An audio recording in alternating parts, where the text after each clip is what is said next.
right, ladies and gentlemen, welcome to lesson 2.1, our first lesson in Unit 2, War, Peace, and Conflict. Today we're talking about the French and Indian War, also known, especially in Europe, as the 7 Years' War. Your objective for today is to be able to explain the causes and effects of the French and Indian War. And our lesson question for 2.1 is, what caused the French and Indian War, and what were its impacts in America? Okay, first, some background. The French and Indian War actually began or started as a conflict in Europe between Great Britain and France. And in Europe in the 1750s, a country named Prussia, a kingdom named Prussia, who was backed by Great Britain. Okay, they're both in red there, meaning they are allies in this conflict. Prussia invaded part of what was Austria, called Silesia. Okay, right here, and Austria was backed by France. You can see they're both in blue. That was sort of the background of the 7 Years' War, as it was known in Europe, and that conflict spilled over into other areas of the world in which both France and Great Britain had colonial claims, including in America. There is much more background to this conflict as it happened in Europe, but that is outside the scope of this class since we're focusing on American history. So for now, we'll just leave it at the fact that in Europe, there was conflict between Great Britain and France, which spilled over into the American colonies as well. So what did that conflict in America look like? Well, as we know by now, the British had colonial claims all along the eastern coast of North America. Okay, those were British colonies. And as I've mentioned before, France also claimed a large portion of North America. Okay, this entire blue section was claimed by France as French colony land. Okay, Spain was also somewhat involved in North America down here in Florida, as well as in the Southwest and Central America and South America. But in 1754, please remember these dates, 1754, the French and Indian War broke out in North America between British colonists and French colonists and lasted until 1763. Okay, 1763 is going to be an important date for another reason, which we'll get to later, but 1754 to 1763 is when the French and Indian War occurred. And leading up to this time, leading up to 1754, there had been territorial scuffles between Britain and France. Let me clear this so it's a little bit easier to see. There had been territorial scuffles in these areas that are shaded both red and blue over trade position. Okay, remember from a couple weeks ago that both of these empires, both of these groups of colonists, both British and French, were highly involved in the fur trade with Native Americans.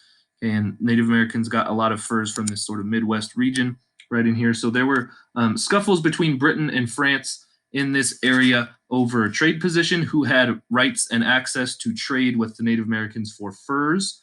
Okay, control of the land in this area, and both the French and the British were attempting to expand their control in North America.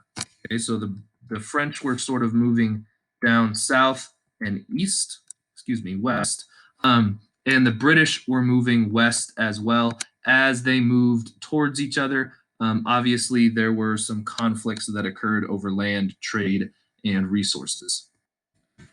And one of the instigators, one of the causes of this war was when the French moved down into this area that I've just circled right there and built a fort called Fort Duquesne, which is now the city of Pittsburgh, basically. It became the city of Pittsburgh, but France was moving down. They built Fort Duquesne to sort of protect their trade lands and their access to that land to trade with the Native Americans. The British didn't like that. They felt that the French were encroaching on their lands by coming this close to British claimed territory. And that was one of the instigators of the French and Indian War. One other thing to note real quick, the map on your left shows where in this region Native Americans lived and where they traditionally had access to land. And as the French sort of started making claims up here and the British started making claims down here, the Native Americans in this region sort of were forced to choose sides because it was clear that the British weren't going away and the French weren't going away. And so the Native Americans chose sides. Groups like the Iroquois, right here, okay, which was consisted of these 5 nations, sided with the British. The Cherokee, who were a little bit further down here, sided with the British as well, while some of the Iroquois went even further up into northern New York, while the Wabanaki, the Abenaki, and the Algonquin Indians, including the Micmac up here, sided with the French. Okay, you can see from the circles that I just drew on the map, these were sort of overlapping areas. The Native Americans had to choose sides because their lands were being overlapped by both British claims and French claims.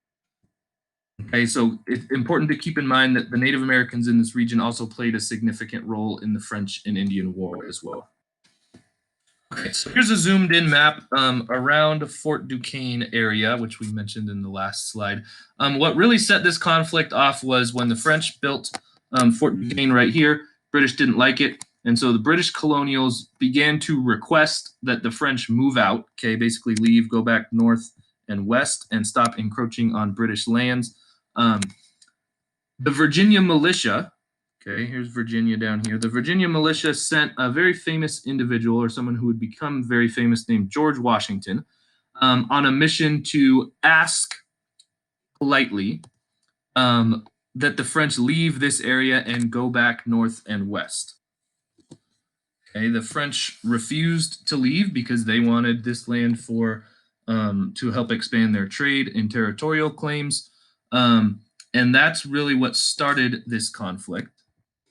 Because when the French refused to leave, the British started building their own forts in this same area as a way to sort of be ready to fight the French if need be, and that need would come pretty quickly in 1754. So key point number 1, the French and Indian War was really caused by disputes between the French and the British colonists over land in the Ohio Valley. Okay, let me erase some of this stuff and I'll show you what I mean when I say Ohio Valley.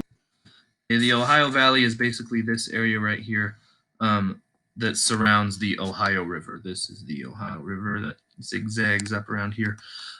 So that's what I mean by the Ohio Valley. It was disputes over land in this region because both the British and the French wanted to expand trade and territorial claims as they moved further west and south into this region. Okay, the first actual battle of the French and Indian War was a battle called Jumonville Glen. And what happened in this battle was George Washington, remember, was sent by the Virginia militia up towards Fort Duquesne to ask them to leave these British claimed lands. The French refused. Okay. The French had sent a group of people to meet with George Washington to basically decline and say, no, we're not leaving, you leave.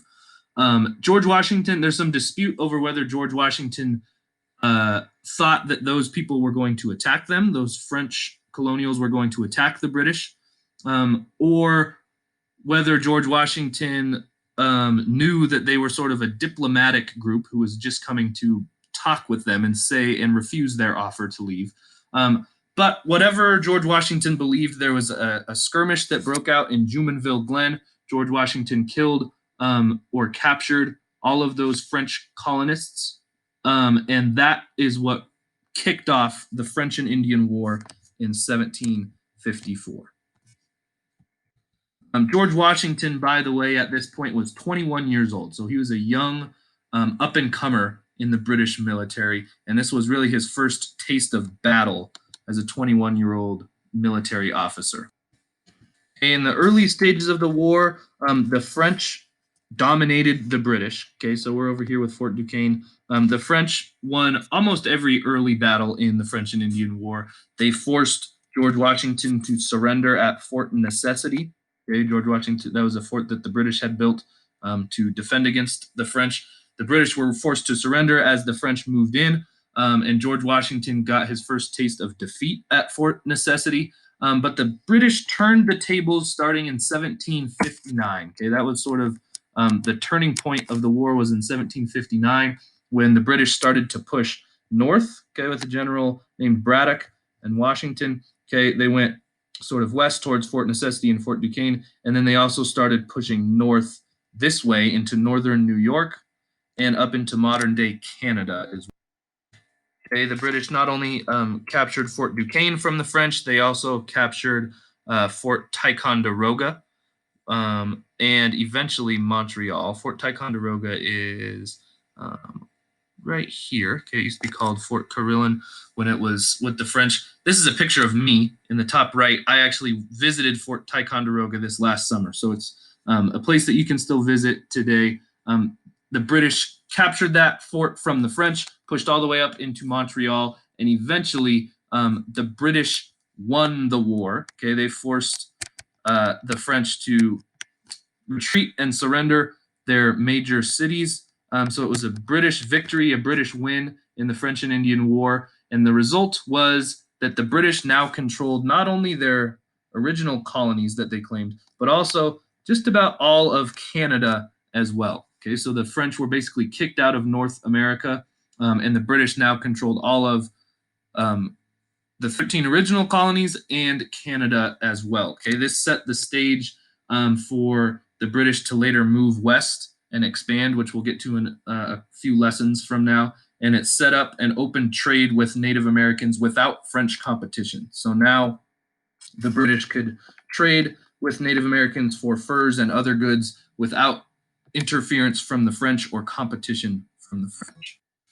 And that would set the stage for later expansion. So, what were the impacts of this war? That's what caused the war, what happened during the war. So, what was the point of this war? What were the impacts? Well, one impact was that the British took on a lot of debt to finance the war, right? It cost a lot of money to buy the equipment, the guns, the ammunition, the military uniforms, the food, etc., to make sure their troops could defeat the French. Okay, so the British incurred a lot of debt due to the war, and that led to heavy taxation of the colonists. Okay, in order to pay off that debt, the British Parliament decided to tax the colonists on a number of different things. Okay, which you may already know was one of the causes of the colonists and the British government sort of not liking each other anymore because the British government started taxing the colonists due to the debt that was incurred by the French and Indian War. That was one thing. Okay, so debt was one impact. And then another impact was something called the Proclamation of 1763. And what the Proclamation of 1763 did was essentially tell the British colonists that thank you for fighting to kick the French out of all this land. Thank you for your hard work. Thank you for sacrificing your lives. Now get out of here. Okay, the British government told the colonists that they couldn't live or settle in that land. They had to go back to the East Coast where the original 13 colonies were. Okay, the British government feared that if colonists started moving this way, that there would be another war with Native Americans, and to avoid that, King George issued the Proclamation of 1763, which is this red line here, which said colonists are not allowed to live or travel on this side of that line. Okay, they had to stay over here on the coast.